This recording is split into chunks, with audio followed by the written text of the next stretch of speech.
At this time, I'd like to call the Amherst County Service Authority Board meeting to order. Let the record reflect that today is December 1st and the time is 1:32 p.m.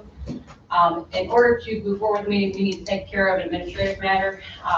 Director Tom Martin is attending the meeting electronically from his home. So this time, I'd like to move that the Amherst County Service Authority Board allow Director Tom Martin to attend the Amherst County Service Authority Board meeting of December 1st, 2020 at 1:30 p.m. through telephone conference call as his physical presence at the meeting is prevented due to a temporary medical condition due to being quarantined. He will be participating from his home here in Amherst. All in favor of Director Martin attending from or by electronic means, say aye. Aye. Any opposed? Does that take care of it? That takes care of it. Okay. Thank you very much, Madam Chair. Thank you. At this time, I'd like to open the floor for citizen comments. Is there anybody here wishing to speak? Seeing and hearing none, we will move to the approval of the agenda. Is there a motion to approve it? Motion to approve. All in favor, say aye. Aye. Any opposed? All right, we're moving on to the approval of the minutes. Any questions? I'll make a motion we approve the minutes for November 4th, 2020. All right, there's the motion on the floor by Mr. Pugh. All in favor, say aye. Aye. Any opposed? Thank you. We're moving on to the monthly financial report. Okay. Mr. Martin, I'm sorry to hear I don't know whether you're sick or whether you're just protecting yourself and everybody else from being sick, but whatever it is, I hope you recover soon. My son tested positive, so it's we're in quarantine.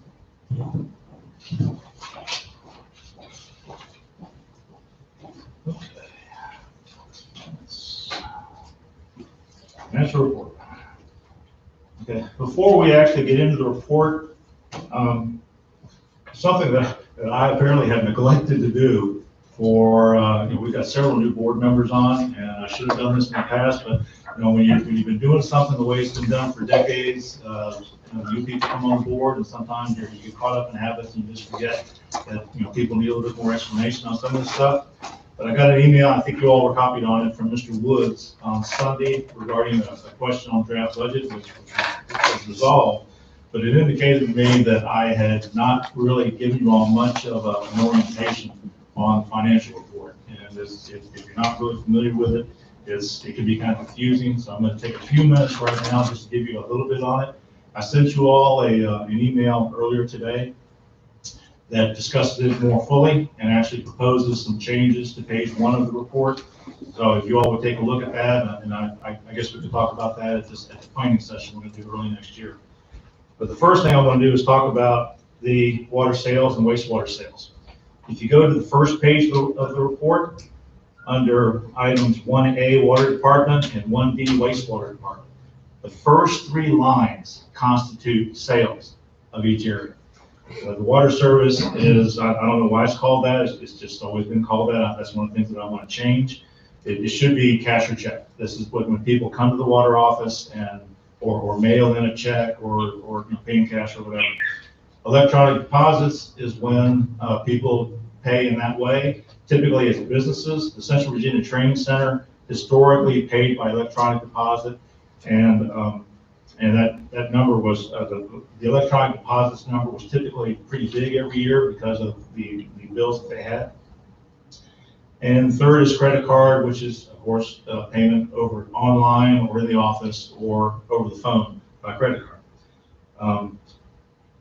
So I just wanted to clear that up. And there was Mr. Woods was kind of confused, Mr. Pro and Ms. Moore, you might even be kind of confused as you're still relatively new. So I just wanted to clear that up.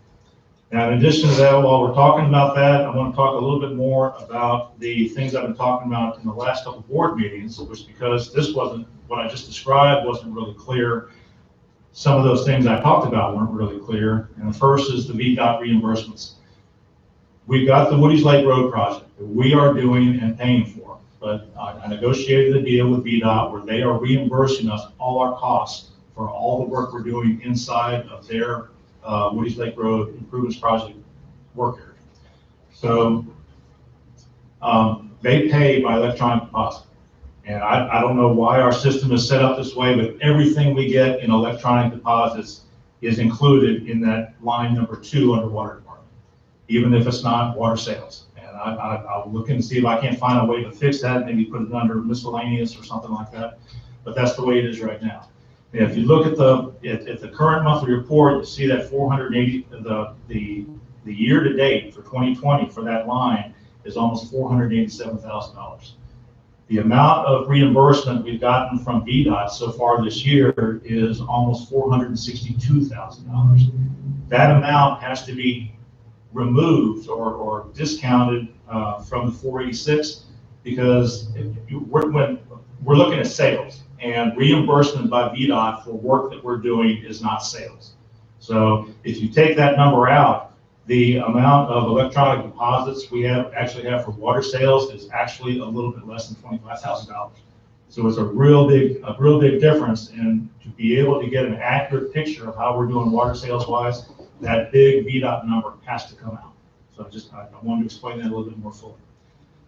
Secondly, under wastewater, another reimbursement, if you look down under miscellaneous, which is down near the bottom of the wastewater department, that $282,000, that is a reimbursement from the DHCD for the CDBG project we did for sanitary sewer extension last year, the Old Town, Main Street in Old Town Massanutten. This was the last reimbursement we got from DHCD. It was early this year. Again, it's included, I mean, right below that is the total revenue number for wastewater. It's not revenue, it's reimbursement. So again, that's the DHCD reimbursement that I've been talking about the last few meetings that has to be removed from the wastewater revenues if you want to get a true picture of how we're doing, because it's not really revenues. Can I stop you there? Yes, sir. So going back, if you were, let's say we're comparing from previous years, would you have to do that for previous years as well if we wanted to compare 19 to 20? Yes. 19, there were probably some of those items. There were several, especially for the DHCD, there was quite a few. To get a better look, you'd have to fix those numbers wherever you had a CHDB block grant or. That's correct. They should, when you're looking, the way I'm looking at this report is we're looking at how we're doing financially and sales wise. Getting reimbursed by somebody's got nothing to do with our revenues, with our sales, with how we're doing financially. So that's, I'm trying to, again, I've neglected in pointing this out before, so I'm trying to give a better picture of this right now. So, Mr. Hawkins, who prepares this document? I'm sorry? Who prepares this document that we're looking at? Our office staff does, and I review it. So, I think you said something about a system, puts it in the electronic deposit? Our financial system, when electronic deposit comes in, it goes right into our reserves. And the ladies downstairs, or the clerks downstairs, they don't necessarily know what is, when we get an electronic deposit, whether it's revenue reimbursement, whether it's sales, something like that, so they just put it all into this electronic deposits line item in the monthly report. That's why I have to look at it and make sure that I pull out stuff that, or identify stuff that you all need to know about for clarification. So there's nothing prohibiting us from adding item E that might say, or whatever it may be, other income, correct? Well, we've got, I mean, we could technically have an other income line item on this report. And hopefully all this is a moot point when we get together early part of January and hopefully change some of this format. But there would be nothing from prohibiting us to having an other income line item within the report to show those revenues outside sources, correct? yeah, that's correct. And if you go back and look, when you have a chance to go back and look at the email I sent you all earlier today, I'm proposing just that. Okay. If you look down toward the bottom of water department, there's a line called miscellaneous water sold. Why that is, I don't know why I never noticed this before, and I don't know why it's down there, but it's always been down there. It ought to be under a credit card. It ought to be part of water sales. So it's one of the things I'm proposing is that line gets moved up on the credit card to be part of water sales, and that line get replaced down at the bottom with miscellaneous, just like we have a miscellaneous under wastewater. So that will take care of those issues. So I guess to simplify things, and maybe I'm oversimplifying it, but I see the importance of tracking credit card to know how much we're doing credit card wise and how much is coming in electronically. But there's no reason we couldn't just have water sales would be a gross number, and then we wouldn't have to add up what you're telling me now would be 4 line items: water service, electronic deposits, less whatever is reimbursement, credit card, plus the miscellaneous water sold. So we could essentially do away with 4 line items there and just have a gross number for water sales, understanding that it's important to track how much we're taking in credit card wise. Maybe wouldn't be in this report. Well, my understanding from the previous director is the previous boards wanted to track those 3 individual items, especially credit card, because we just started taking credit cards a few years ago, and they wanted to track how many customers, the increase in the number of customers that were using that. Right. Now, what I've also done, and what I proposed this morning, is put a water sales title over the 3 items that make up water sales. And what I could do is put the total of water sales for those 3 lines in this column right here, and then maybe off to the side, put the individual numbers for cash or check, electronic deposits, and credit cards, so we can still track it that way, if you like. But we can talk about that more when we get around to the finance section. Sure. And the last thing I want to point out, because it's going to have a bearing on this financial report, is the wastewater line extensions line under wastewater department. If you look, there's under the year-to-date 2019, there's that $172,000 number. That is the contribution that the supervisors made and have been making for the last several years to our sanitary sewer extensions program to get sewers extended into developed areas, to have them there when drain fields start going bad. We did not, earlier this year when the county was having some real issues with the pandemic and trying to decide they wanted to cancel the tax increase, but they wanted to also have a pay raise for county staff, I proposed that the county supervisors forego that this year. And so that's why that number is 0. But you're going to see a little bit that's going to have a big impact on the financial report as we go forward. Any questions on any of that? So just one quick question. Sure. So you got, the allocation was made in 2019. in 2019, but not in 2020. Right. So that's gonna be a big difference, because what we typically do in this report is compare how we're doing this year with how we did last year. And that would be other income as well. Correct. So if you turn to the chart we've been looking at that I've been doing for a while on the pandemic tracking, this is the December meeting, so we're looking at the October report. You can see that we are still, everything is really trending upwards. We're doing really, really well. Even taking out the VDOT reimbursement in the sales figures, we're still at a 1.6% positive, which is the first time we've been positive so far this year. And this, of course, this is compared to last year. We've got 2 more months in 2020. So in the February report, the February meeting, when I'm talking about the December report, I'm expecting that number to be 4 or 5%, which is where we would typically expect it to be. Quick question on that. Sure. When you say 1.6% positive, is that over budget? No, sir, that's compared to last year. Last year's budget or actual? Just last year's revenue at this point. Actual or budgeted? Actually. Okay.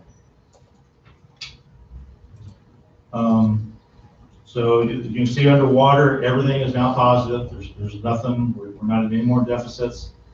Under wastewater, if you take out the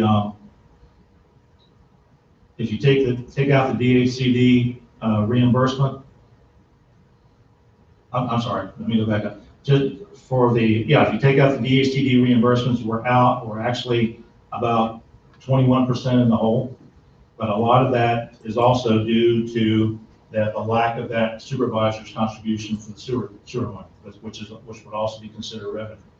If you take if you look at footnote number 1 in that column, which is revenues, you'll see that those numbers, instead of being 85, 376, and 9.3, if we'd actually done if the supervisors had actually done the reimbursement, the contribution that they normally do, those numbers would be over 260,000 and over 28%. And similarly with everything now, everything going down that column, everything would be a lot better if we had, of course, if we had that additional $176,000. But briefly, is that we're doing well. Everything is recovering, and I'm thinking certainly by the December report, everything is going to be positive, and we're going to be looking a lot better than we've been looking all year long. So I have this question, and Madam Chair, my apologies for being late. I got hung up from the office. I assume this is an Excel worksheet that you produce? Yes. Would you mind, in preparation for the discussion that we're going to have, the work session that we're going to have, can I get a copy of that just to mess with? Sure. And just to put kind of my thoughts on paper that I can share with everybody. Okay. Before the meeting, and then we'll get there. Just I'll get it to you this week. Thanks. And look at again, look at what I sent you this morning, because what I want to do, Mr. Woods has suggested that we actually add, is that it? Yes, sir. Okay, so you can see that Mr. Woods has suggested we add a column so that we can actually compare this month's financial numbers to last month's financial numbers. You would make that suggestion in your email. It's a good That, and I've made some other suggestions too, but we'll talk about it later. Sir. So I was gonna ask this later on, when we discuss the draft budget, but the governor's extension of the moratorium on cutoffs, do you see that having an impact on us in the future? Yes, sir, and we'll be talking about that shortly. Okay. Okay, so that's all I've got on the financial report, unless you'll have any questions. Any more questions? Looks like we're good. Moving on to old business. Okay. A lot of old business. First thing is, you all are, I'm sure, are very aware that we have had 2 pretty significant storms in the last couple of weeks, and we're seeing some additional erosion down at the river. And I'm waiting until things, I know the weather, the rain has stopped. I'm gonna go down there later on this week and assess the damage. And what I'm looking at is there's a real possibility that we may need, we've been waiting for the Corps of Engineers. We're working on getting a nationwide permit from the Corps of Engineers so we can get our crew down there to do some of this temporary stabilization work and arrest this erosion. If we don't get the permit sometime in the real near future, we may just go ahead and have to bite the bullet and go do it.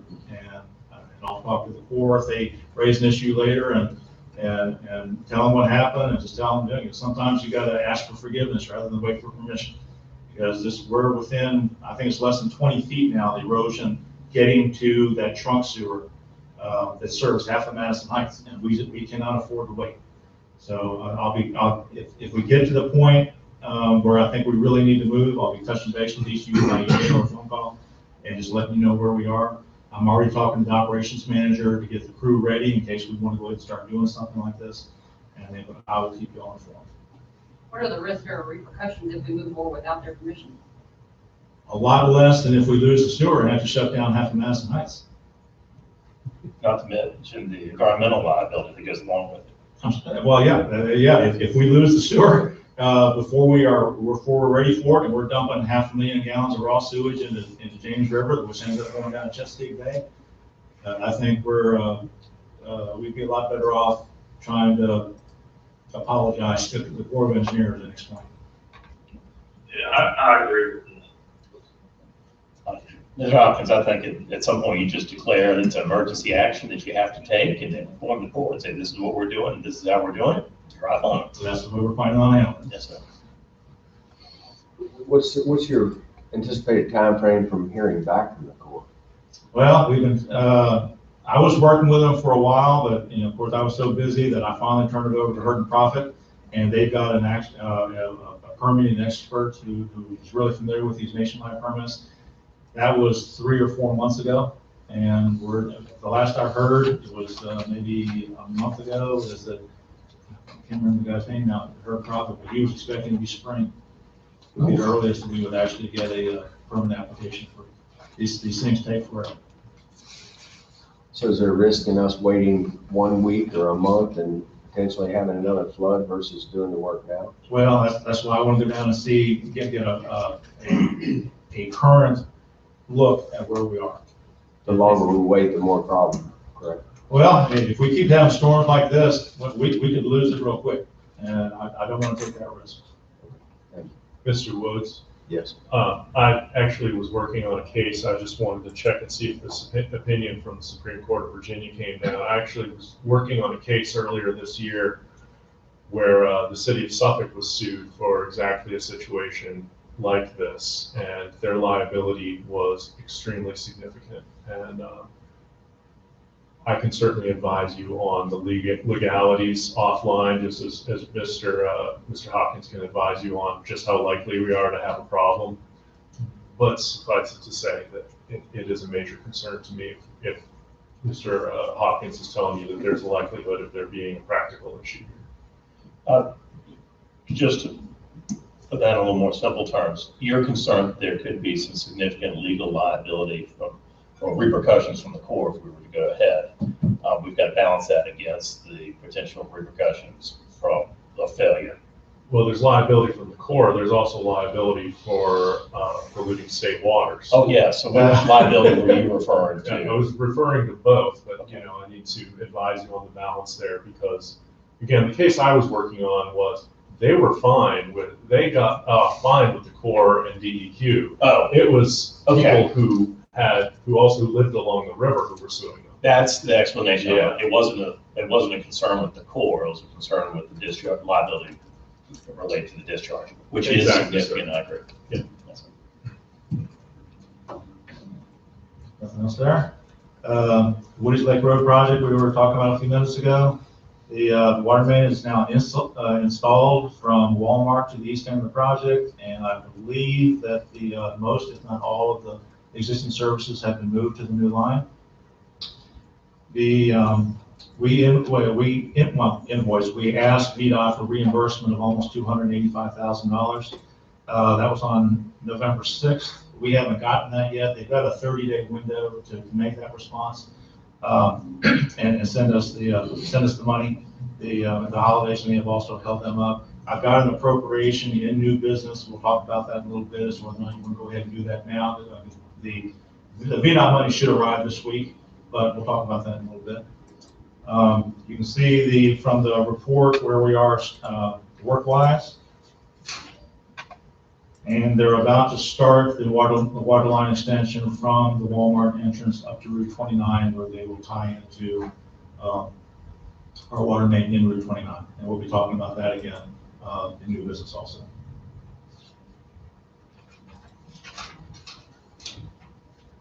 Update on the Phelps Road School fire vault. We were no further along now than we were at the last board meeting.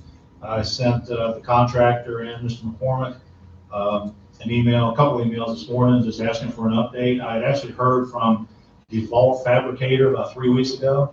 The contractor had him call me and ask what exactly I'm looking for, and I gave the fabricator that information. I've heard nothing since. So I emailed the contractor, Mr. Haas, Mr. McCormick, and also Mr. Young, the building official, this morning, just asking for more information and where we are on this. Because I told them I didn't want to be in a position of holding up the occupancy certificate when you all are done. So I'll wait to hear back on that.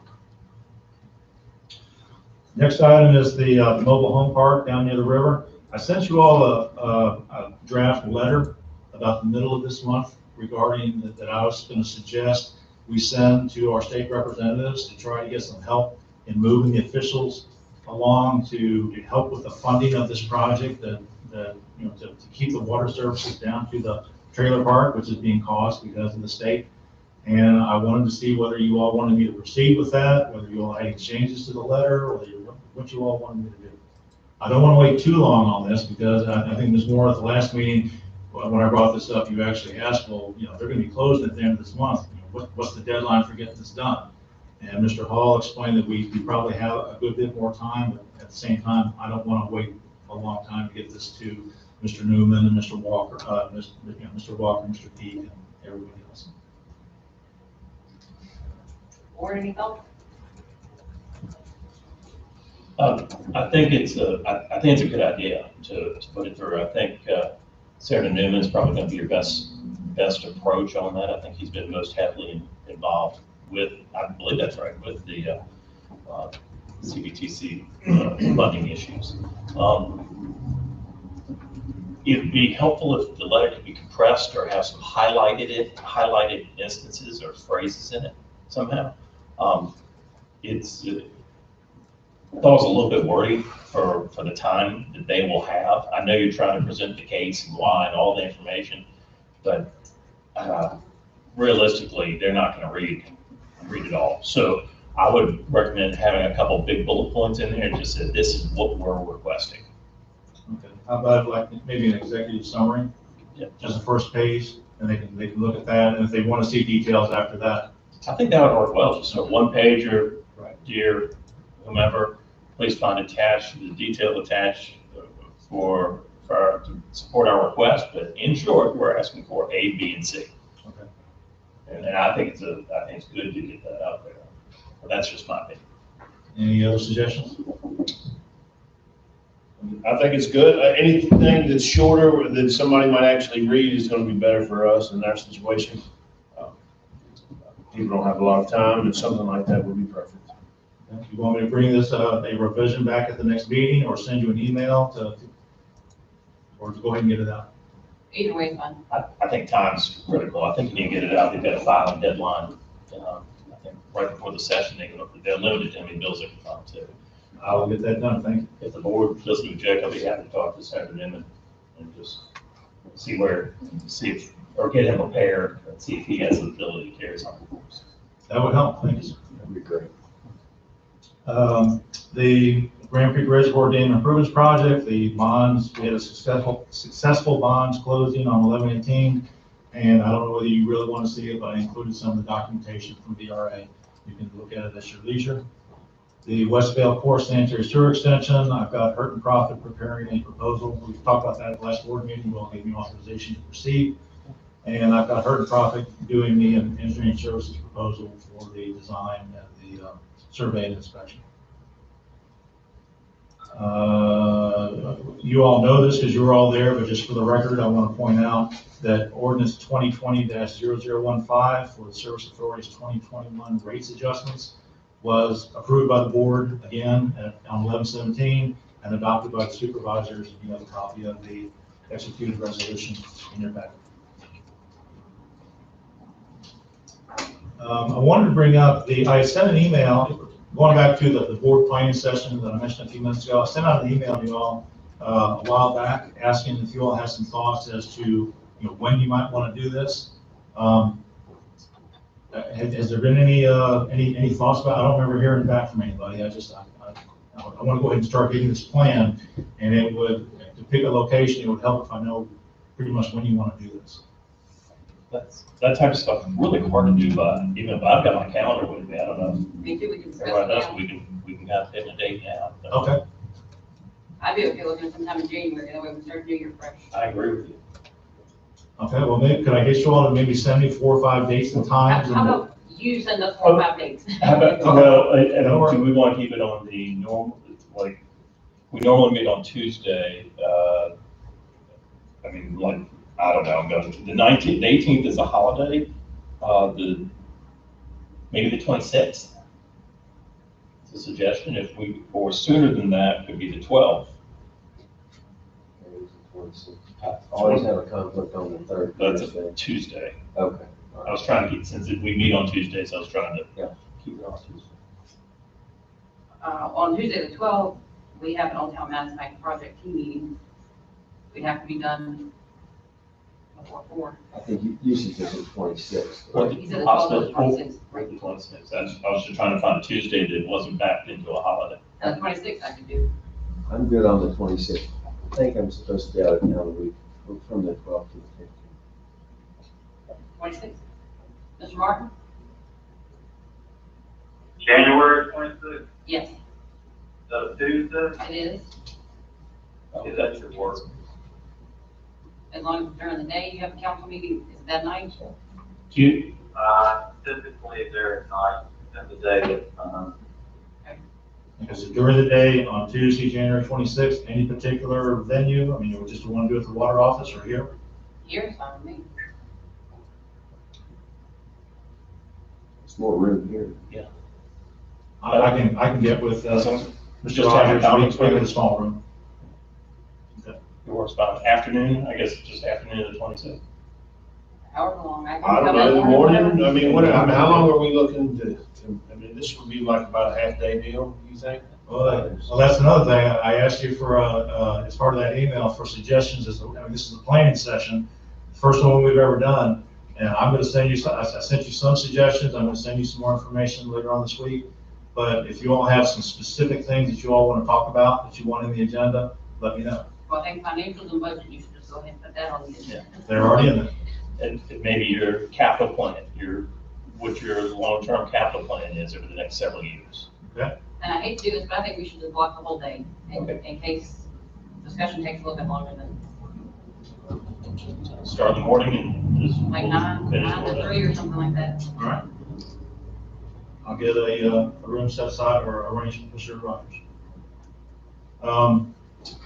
Mr. Pearl, Mr. Woods, I still need to get with you all sometime soon about doing your orientation. Hopefully we can find a day when it warms up a little bit. And I'll be back in touch with you on that. Yes, sir. Going to the pandemic legislation, Mr. Martin brought this up a few minutes ago. I submitted, very late in November, like 2 days before it was due, I got an email that apparently the state had made CARES Act money available for utility revenue arrearages reimbursement. And, so I started working on that, and then over the next 2 days, it had to be in by close of business on November 30th. And they must have updated the regulations or the rules to apply for this 3 or 4 times in that period of time. But I did get a reimbursement request in for $31,070. that's the limit, that's the impact on us from the pandemic this year. If you look at the end of October compared to the end of October last year, the difference in our revenue is $31,070. So I'm actually expecting the State Corporation Commission to come back and say, you all don't need it. There are other people that need this money a lot more than you do, but you never know. So the application's been submitted. Hope not.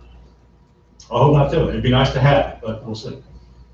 And I think Mr. Martin brought up the moratorium. The moratorium has been reinstated by the governor on service cutoffs due to unpaid bills. So, hold on, I just want to be clear. That is imposed actually by the State Corporation Commission. It's only applicable to for-profit water and sewer, I believe. That's not what I've been hearing from AWWA, VAMWA, from a half dozen different agencies. I heard that we're all affected. I knew that there was a bill that was going to go forward that would affect all of us. I will double check on that. I will check on that too. Yeah, because the first round, it was only applicable to for-profit. And I don't know if there was a change with the budget bill. You might be right, Mr. Hopkins, but I did want to raise that issue that we have previously been doing this as a matter of grace. This board passed a resolution earlier in the year that said that we would follow the State Corporation Commission's guidelines up until, I believe, September 1 or October 1. Is that right, Mr. Hopkins? Yeah, I think we started again on October 1st. Yeah. So, I believe that this has come through the State Corporation Commission, but I will double check because there was a bill that was expected to go forward in the winter session, the normal regular session of the General Assembly, that was going to apply to all utilities, including us. But I can actually double check this right now. I should be able to tell you by the end of this meeting. Check the budget too, if you would, because my understanding is it's budget language, so it wasn't really the SCC. So, I was hoping that this was, we've been getting a real good response from our customers, getting them on, getting their past bills paid and getting them on installment plans. I was hoping that this act by the state was going to be held off for a couple more months so we could maybe clean up the whole thing and get close to even with everything. But we're back on board again. I'm not expecting, we didn't get a real big impact the first time, Mr. Martin, so right now I'm not expecting a big impact the second time. But we'll have to wait and see. Okay, thanks for looking into it. Yes, sir. And I reported either last meeting or the meeting before about all the additional work that the Commission on Local Government is supposed to be putting on us by mid-December, and all other utilities by mid-December. But I first heard about that 3 months ago. I've heard nothing since. So I'm waiting to hear back before we really act on it. It's going to be a lot of additional work. And I believe that's all I've got. That's all I've got on the old business. Unless you'll have any questions. Like a good move. All right, first item on new business is that appropriation to VDOT. And again, I don't know whether you want to put this off until the January meeting with the thought that I'm fairly confident VDOT's going to send us that reimbursement this week. But we can put it off to January or we can act now. I don't know, leave it up to you. It's for $284,000 something. This is money that we've spent on this Woody Lake Road project, the water and sewer line relocations, that VDOT is reimbursing us for these costs. Design and construction. Madam Chairman, I sit corrected. As it happens, that the moratorium does apply to us during the pendency of the COVID pandemic. We do also probably with our next round of billing, according to the bill, need to send out a notice to anybody who is in arrears that there is a forgiveness plan that exists under the, and I can go through the details on this, but that there is a forgiveness or reimbursement plan for people who are in arrears. Okay. Thank you, Paul. Well, I'll go ahead and make a motion that the ACSA board appropriate the requested money from the Amherst County Service Authority reserves in the 2020 calendar year budget. There's a motion on the floor by Mr. Pugh. All in favor, say aye. Aye. Any opposed? Thank you. The next is a transfer of money. Several years ago, the board established a limit on the amount of money that I can transfer within the budget of only $15,000. I'm asking for a transfer of $325,000 regarding the same project. When we started this project way back when, again, the whole idea was that VDOT we have water and sewer lines under Woody's Lake Road. And when they rebuilt this road, I wanted to get those lines out. And VDOT had a policy back then, or they had changed their previous policy, and when I asked about it, they said, we don't do that anymore, but I was able to talk them into it. So, in addition to that, all right, right now we've got, if you look at, there's a map in there. If you look at the map in your packet, you'll see that from Route 29, going all the way down, you see the heavy blue line. And you can see the pipe sizes. It starts out as a 6-inch line coming off of Route 29, goes down a ways, it turns into an 8, then it turns back into a 6, and at the limit through the end of the VDOT project. What I want to do is use our money. I can't ask VDOT to do this. I want to get rid of those 2 6-inch bottlenecks, enlarge the whole thing to 8-inch. There was a fire in this area last February. And Sam Bryant told me they almost lost the house because they could not get enough water through this line. And what's happened is this line was put in about 60 years ago, before all this development to the east took place. It was put in a 6-inch line, figuring on planning for what they thought might be development might take place. And I think development has severely exceeded what they had originally planned on. It's a galvanized iron line, so over 60 years, it's also deteriorated. It's tuberculated on the inside, so it's probably not even a 6-inch line anymore. So the line needs to be upgraded to an 8-inch line.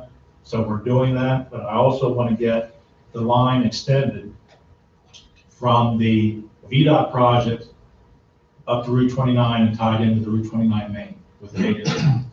That would take care, that should take care of any service problems, fire protection problems, whatever. But to do that, I can't ask VDOT. VDOT won't pay for it. That's our nickel. But fortunately, so I'm asking this transfer, and fortunately, we had in this year's budget this amount of money for the Lakeview Sewer Extension Project, which we've never spent. We've been waiting for the Department of Health to get back with us on the grant stimulus money application that we put in several months ago. So the money for the sewer extension is not going to be spent.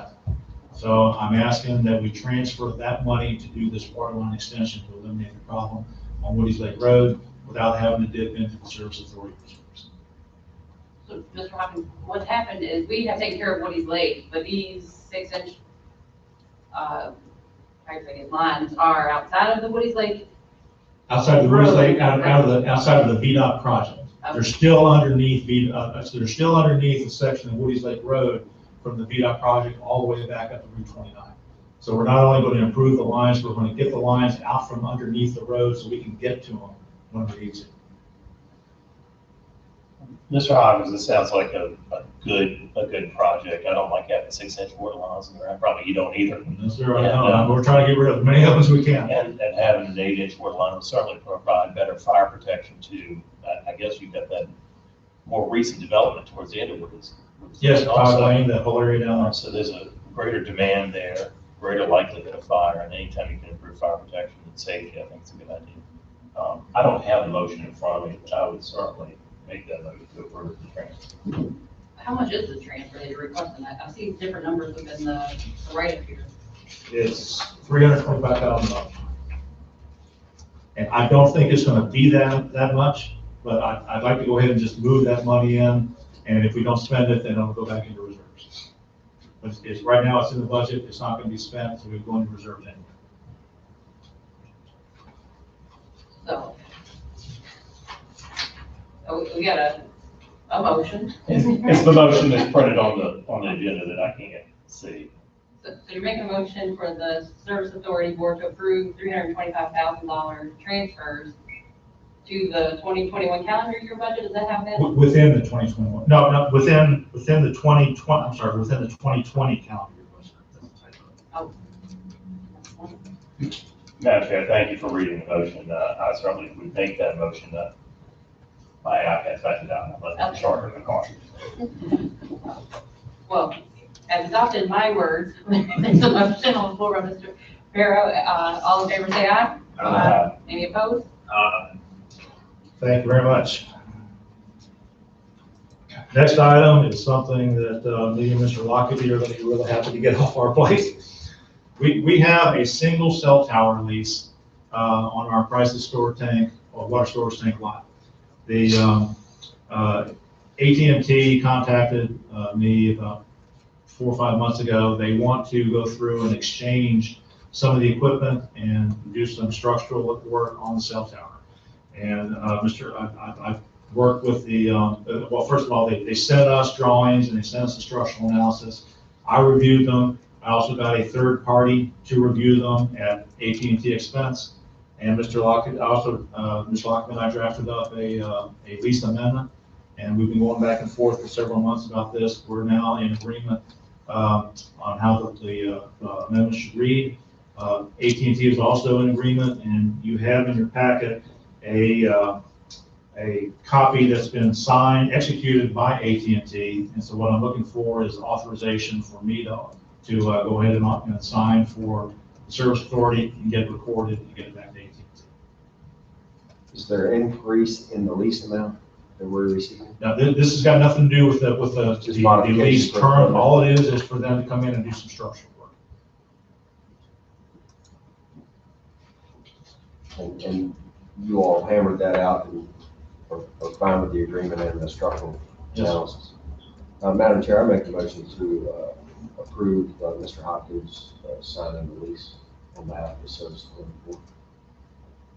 The motion on the floor by Mr. Woods. All in favor, say aye. Any opposed?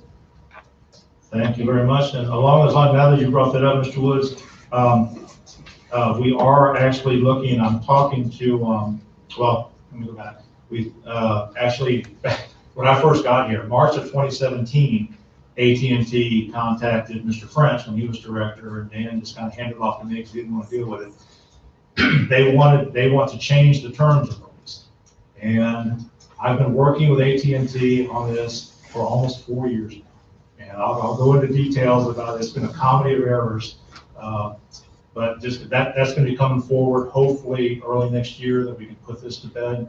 And again, I've been working with Mr. Lockaby on this for the last year or so at least. And I think that Mr. French was still here when I first saw it. I think so. Yeah, I think so. So that's going to be coming forward early next year. Also regarding cell towers, if you all recall, several months or a few months ago, I think it was Verizon was looking for a cell tower in Elam, and it got turned down. Well, I've been talking with Verizon about it, and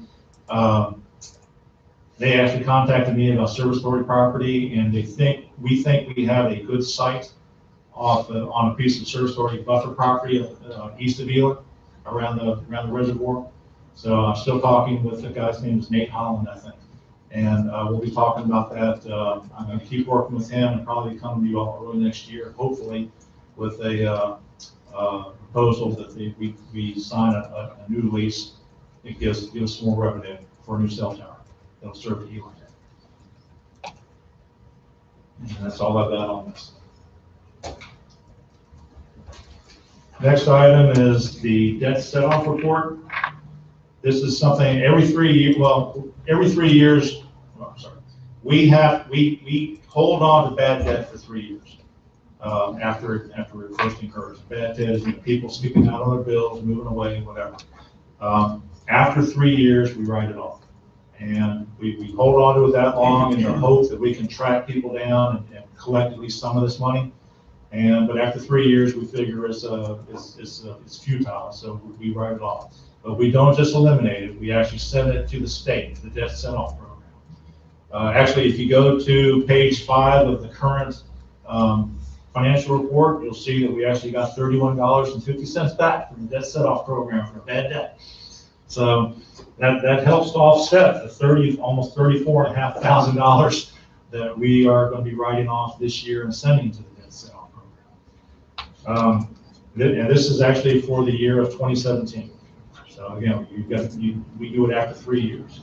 So this is for the 2017 year, calendar year and budget. And I've got in the packet, you can see where the last several years this has been going.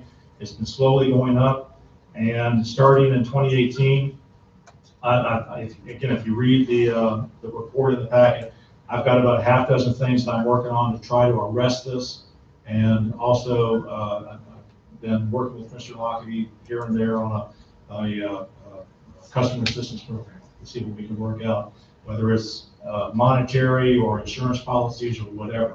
But there's several things in there that I'm working on. I just want to let you know that this is not something that we're just sitting around, eating $35,000 every year. That's not happening. We're trying to fix it. But this is where we are for this year. It's not something I need this is more for information than anything else. Any questions? Okay.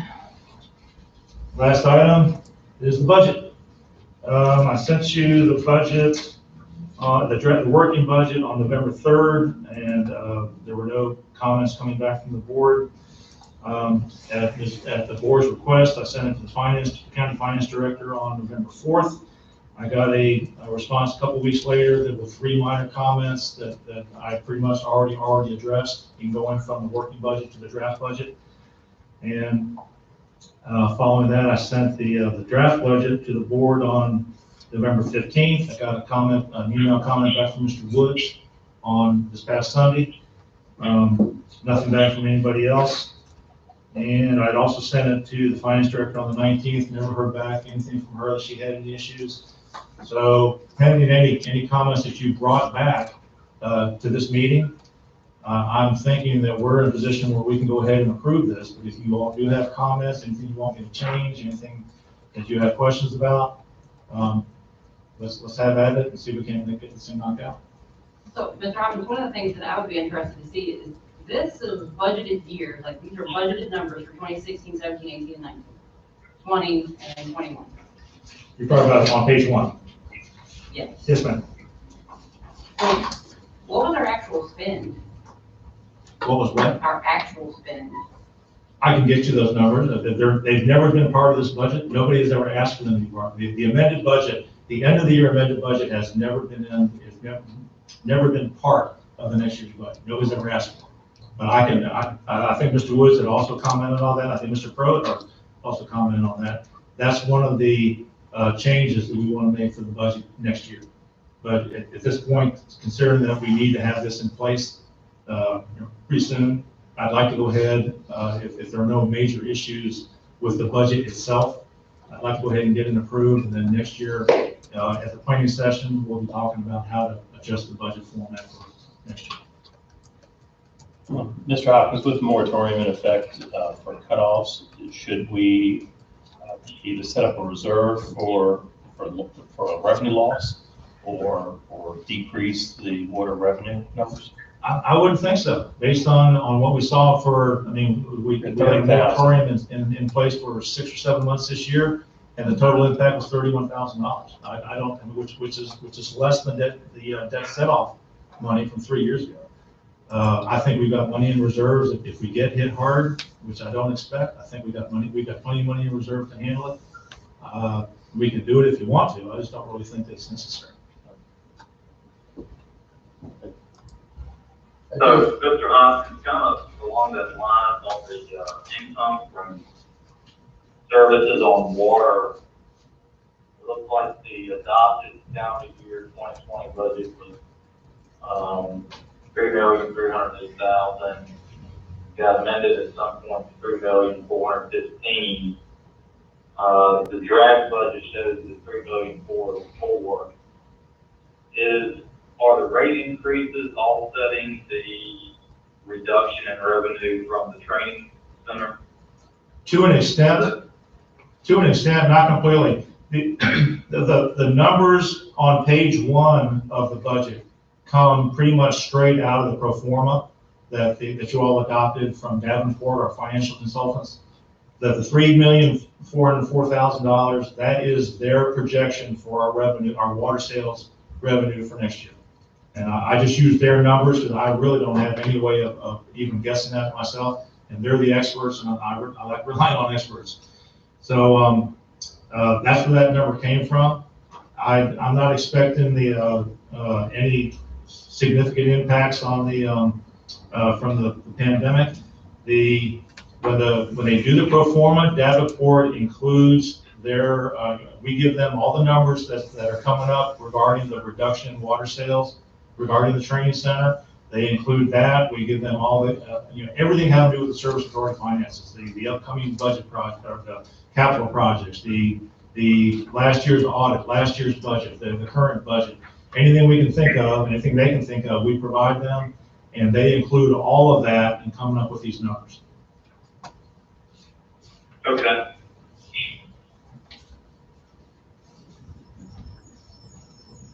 Any other questions?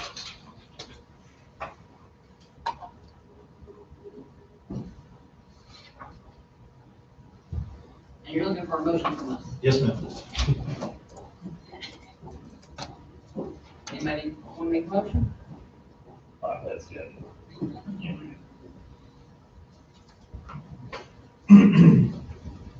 I make a motion that the ACSA board adopt the draft ACSA 2021 calendar year budget and direct the ACSA executive director to implement it as of 1/1/21. So motion on the floor by Mr. Pugh, all in favor? Aye. Any opposed? Thank you very much. And unless you all have anything else for me, I'm done. Or any other questions for Mr. Hoffman? We'll open the floor back up to citizen comments. Seeing here, none, we'll close that. Any matters from the board, Mr. Wood? No, ma'am. Amen. Mr. Martin? Did the Virginia Foam insulator project that get approved? It's been approved by us. I don't know whether the county's approved it. You'd have to talk to Jeremy.